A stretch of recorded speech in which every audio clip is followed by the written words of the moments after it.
ഷിബിയൻ ഹസ്കർ കൊല്ലം സമ്മേളനം അങ്ങനെ CPM-ന്റെ ചരിത്രത്തിലെ നിർണായകമായ ഒരു നയം മാറ്റത്തിന്, ഒരു ചുവടുമാറ്റത്തിന് ഉള്ള വേദിയാവുകയാണോ? ഇപ്പോൾ വിമർശകർ സ്വാഭാവികമായി അതിനെ കടുത്ത വലതുപക്ഷ വ്യതിയാനം എന്ന് വിമർശിക്കും.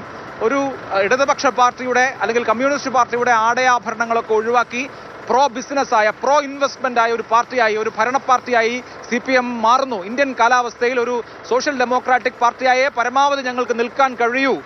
സ്വകാര്യ മൂലധനത്തെ ഒഴിവാക്കിക്കൊണ്ടുള്ള ഒരു കാര്യവും ഇനി ഒരു തരത്തിലും ആലോചിക്കാൻ കഴിയില്ല എന്നതിൻ്റെ ഒരു സമ്മതമായി ഈ പുതിയ നയരേഖയെ നമുക്ക് കാണാമോ?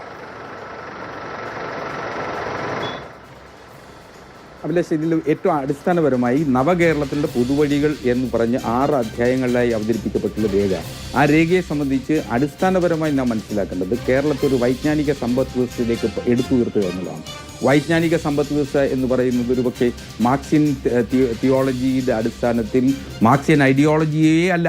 എന്നിരുന്നാൽ പോലും സ്വാഭാവികമായി കേരളത്തിൻ്റെ സവിശേഷമായിട്ടുള്ള ഭൂപ്രകൃതിയും സവിശേഷമായിട്ടുള്ള സാഹചര്യങ്ങളും മനസ്സിലാക്കിക്കൊണ്ട് വൈജ്ഞാനിക സമ്പദ് വ്യവസ്ഥയാണ് കേരളത്തിൽ ഏറ്റവും അനുയോജ്യമായിട്ടുള്ളത് എന്ന അടിസ്ഥാന മൂല്യം ഉൾക്കൊണ്ടുകൊണ്ടാണ് ഇത്തരത്തിലൊരു മാറ്റം. മാർക്സ് തന്നെ പറഞ്ഞിട്ടുണ്ട്, മാറ്റമല്ലാത്തതായി എല്ലാം മാറാൻ കഴിയുന്നത് മാത്രമാണ്. അതുകൊണ്ടാണ് ഇത്തരത്തിൽ ഇടതുപക്ഷത്തിന് ചിന്തിക്കേണ്ടത്. കേരളത്തിൻ്റെ സവിശേഷമായ സാഹചര്യത്തിൽ നിന്നുകൊണ്ട് മാത്രമേ ഇതിനെ വിവക്ഷിക്കാൻ കഴിയൂ. അതുകൊണ്ടാണ് അത്തരമൊരു സമീപനം ഇക്കാര്യത്തിൽ എടുത്തിട്ടുള്ളത്. നമുക്ക് ആവശ്യമായിട്ടുള്ള നിക്ഷേപം, നേരത്തെ കേരളം കേട്ടിട്ടുള്ള ഏറ്റവും വലിയ പഴി എന്ന് പറയുന്നത് വ്യവസായവൽക്കരണത്തിന് നിക്ഷേപ സൗഹൃദ സംസ്ഥാനമല്ല കേരളം എന്നുള്ളതാണ്. ഇന്ന് കഴിഞ്ഞ സമ്മിറ്റ് കഴിയുന്നതോടുകൂടി 1.5 ലക്ഷം കോടി രൂപയുടെ നിക്ഷേപം. താങ്കള് ഒരു ചെറിയ ചരിത്രം ആലോചിക്കണം. ഇതേ ചിന്ത, അതായത് ഇപ്പൊ പിണറായി വിജയന് വന്ന ഇതേ ചിന്ത കുറെ നാൾ മുമ്പ് ബംഗാൾ പാർട്ടി ഘടകത്തിന് വന്നു, ബുദ്ധദേവ് ഭട്ടാചാര്യക്ക് വന്നു. 2006 ജയിച്ചു കഴിഞ്ഞപ്പോൾ നമ്മൾ ഇങ്ങനെ പോയാൽ പോരാ, നമ്മൾ കുറെ കൂടി പ്രോ ബിസിനസ് ആവണമെന്ന് തീരുമാനിക്കുന്നു. സലീം ഗ്രൂപ്പിനെ ഇൻവൈറ്റ് ചെയ്യുന്നു, ടാറ്റയെ ഇൻവൈറ്റ് ചെയ്യുന്നു. അങ്ങനെ ടാറ്റയുടെ നാനോ കാർ ഫാക്ടറി വരുന്നു. അതുപോലെ തന്നെ സിംഗൂർ കഴിഞ്ഞ് നന്ദിഗ്രാമിൽ വലിയ ഒരു കെമിക്കൽ ഹബ്ബ് വരുന്നു.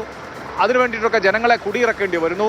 വലിയ പ്രക്ഷോഭം ഉണ്ടാകുന്നു. ആത്യന്തികമായി 2011 ആ സർക്കാർ തകരുന്നു. അപ്പോൾ ഒരു നയം മാറ്റം പിഴച്ചതിന്റെ വലിയ ഉദാഹരണം ബംഗാളിൽ നിന്ന് എന്തുകൊണ്ടാണ് CPM കാണാത്തത്?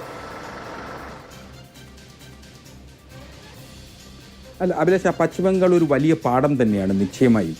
ആ പാഠം കൂടി ഉൾക്കൊണ്ടാണ് കേരളത്തിലെ വികസന സാധ്യതകളിലേക്ക് തോന്നുന്നത്. നമ്മൾ പശ്ചാത്തല സൗകര്യ വികസനം ഒരുക്കുന്നതോടൊപ്പം തന്നെ ക്ഷേമ പ്രവർത്തനങ്ങളിലൂന്നിയ ഒരു സമ്പദ് വ്യവസ്ഥയാണ് വിഭാവന ചെയ്യുന്നതെങ്കിൽ ഈ നേരത്തെ പശ്ചിമബംഗാളിൽ സംഭവിച്ച ആ പാളിച്ചകളും പോരായ്മകളും തിരുത്താൻ കേരളത്തിലാകും എന്നുള്ള വസ്തുത കൂടി നാം മനസ്സിലാക്കണം. കേരളത്തിൻ്റെ സാഹചര്യങ്ങളെയും അനുഭവങ്ങളെയും ആ അനുഭവങ്ങളുടെ പശ്ചാത്തലത്തിൽ നിന്നുകൊണ്ട് എന്തൊക്കെ ആർജിക്കാൻ കഴിയുമോ, എന്തൊക്കെ വിഭവങ്ങൾ സമാഹരിക്കാൻ കഴിയുമോ അത്തരം വിഭവങ്ങൾ സമാഹരിച്ചുകൊണ്ട് സമീകൃതമായിട്ടുള്ളൊരു സാമ്പത്തിക വ്യവസ്ഥയിലേക്കാണ് കേരളം മാറേണ്ടത് എന്ന ഉത്തമ ബോധ്യമാണ് ഈ സമ്മേളനത്തിൽ ചർച്ച ചെയ്തുകൊണ്ടേയിരിക്കുന്നത്. അതുകൊണ്ടാണ് ഈ സമ്മേളനത്തിന് വരുന്ന കേരളത്തെ സംബന്ധിച്ച് 2040 കേരളം ചുവടുവെക്കുമ്പോൾ എങ്ങനെയാകണം കേരളം എന്നുള്ളതിനെ സംബന്ധിച്ചുള്ള സമഗ്രമായിട്ടുള്ളൊരു കാഴ്ചപ്പാടാണ് നവകേരളത്തിൻ്റെ പുതുവഴികൾ എന്ന ആ പ്രബന്ധം അല്ലെങ്കിൽ ആ ചർച്ചയുടെ ആത്യന്തികമായിട്ടുള്ള ലക്ഷ്യമെന്നാണ് ഞാൻ മനസ്സിലാക്കുന്നത്. അതാണ് ആ ചർച്ചയുടെ ആധാരം എന്നാണ് താങ്കൾ കാണുന്നത്.